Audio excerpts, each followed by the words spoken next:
Kingdom on a fact-finding mission has expressed concern about the disruption of economic activity during the pro-democracy protests.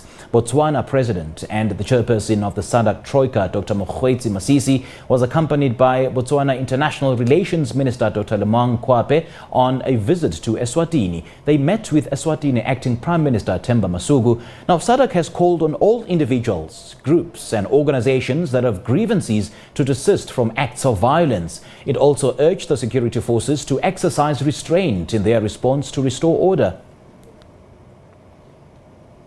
Now, for reactions to the meeting, we now joined telephonically by Mlungisi Makhanya, who is the president of the political party. Mlungisi, a very good morning to you. Thanks for joining us. Welcome to the agenda.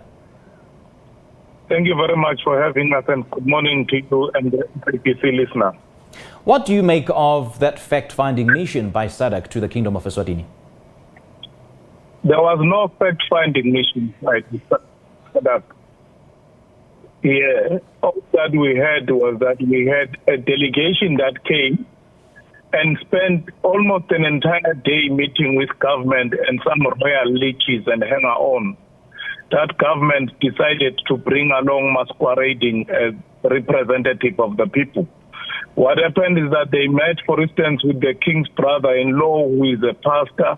They met with one of the lawyers who's known for policing a lot of government work, who was paraded as a civil society leader. And they took so low that they even went to recruit people that they made to wear some church gowns and make them to appear as representative of the faith-based community. So we're extremely disappointed that the SADC delegation came here without doing basic research to establish who are the stakeholders in Swaziland in terms of political parties, civil society organizations, the leading figures that have been involved in all the issues that have been happening in Swaziland. So we're extremely disappointed. But look, the people of Swaziland have been disappointed by SADC for so many times that we expected little, but I must say that by even that low standard, they disappointed us to the extreme.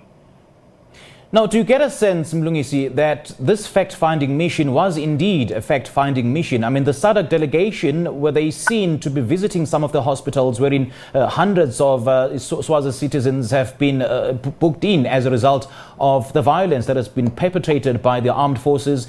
Did you see them maybe undertaking visits to the different businesses that have been razed to the ground by fires? So was it really a fact-finding mission in your view? Like we were saying earlier, there was no fact-finding mission here. This was a vacation. They didn't visit any hospital. They didn't make any attempt to go and see the hundreds of young people who have been detained since Monday in Tuesday, deprived and denied access to medical health. They didn't make any attempts to go and speak to these families or victims who have been shot and killed by Mswati's murderer soldiers. But I must say that thanks to our intelligence forces on the ground, some of the leaders managed to go and barge into the meeting, albeit very late when they were about to leave, and insisted on registering our extreme disappointment and how contemptuous they treated the people of Swaziland. To the extent that they made an undertaking to those few leaders who managed to go in, before they left, that they will be coming back sometime this week, because they realized that they've been fooled by government and they were clearly misled and given wrong people that were brought in as so-called civil society leaders. Do we believe that as long as the SADC delegation would come to Swaziland and not bother to share their itinerary with everyone, these things are bound to happen? They must not fool the world. If they come here to try and sanitize Mswati, that's what they must say. But they must not give an impression that they were on Swaziland on any fact-finding mission, because you can't be on a fact-finding mission and decide to speak to one party only. They were speaking to Mswati's kids there, instead of speaking to the leaders, including some members of parliament who have been vocal in raising the concerns and grievances of the people. Well, it does look like the violence will still continue. And having said that, Mlungisi, has there been has an invitation from the king been extended to the progressive movement, including your party, to have a meaningful dialogue?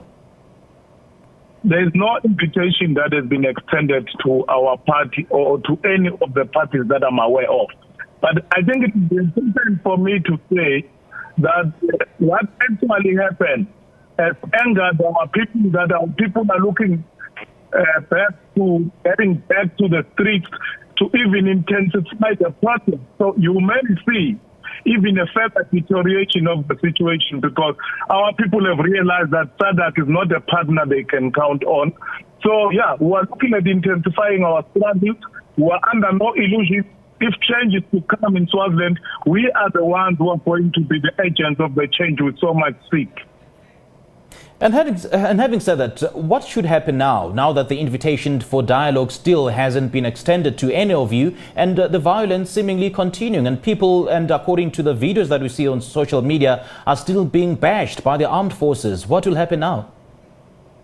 Well, for us this side on the ground, Aluta continue, the struggle continue. But if there are some leaders in the region, in SADC, who are still committed to human decency, they've got to impress upon the chairperson of SADC that the team needs to come back and meet and consult with all stakeholders in Swaziland to avoid further deterioration of the situation. But until that happens, I can assure you, my father, the situation will only get worse. We have reached a point of no return. We are tired of living under male supremacy.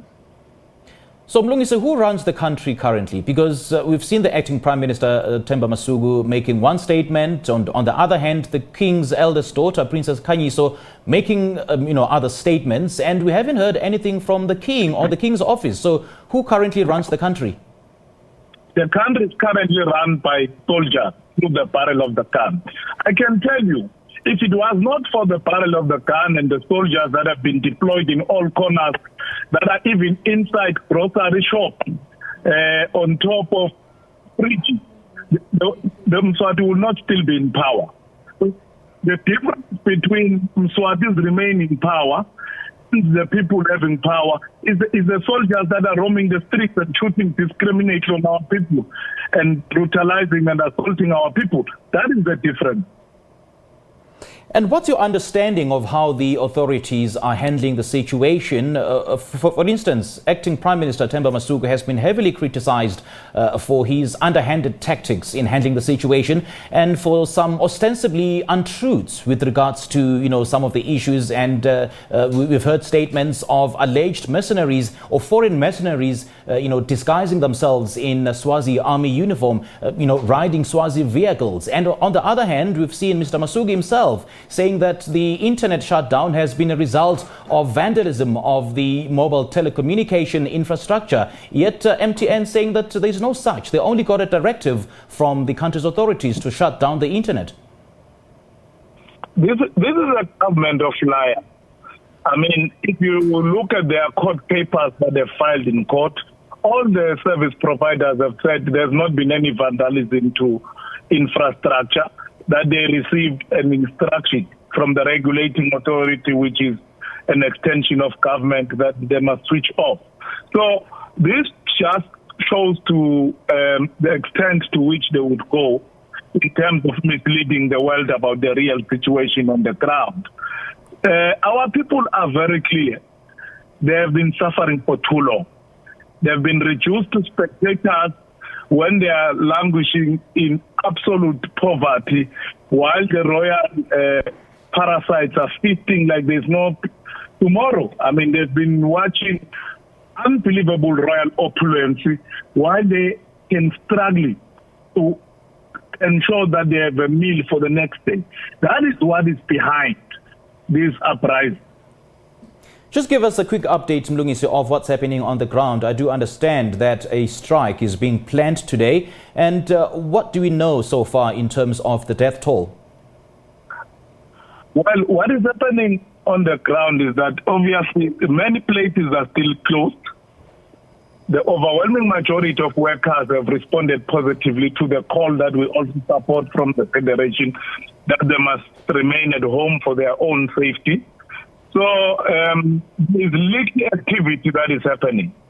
Leaders of political parties and civil society are meeting to try and find a clear way forward, and also to respond to the snap by the SADC so-called fact-finding mission team. All right, Mlungisi Makhanya from the People's United Democratic Movement, thank you so much for your time. Thank you very much for having us. All right.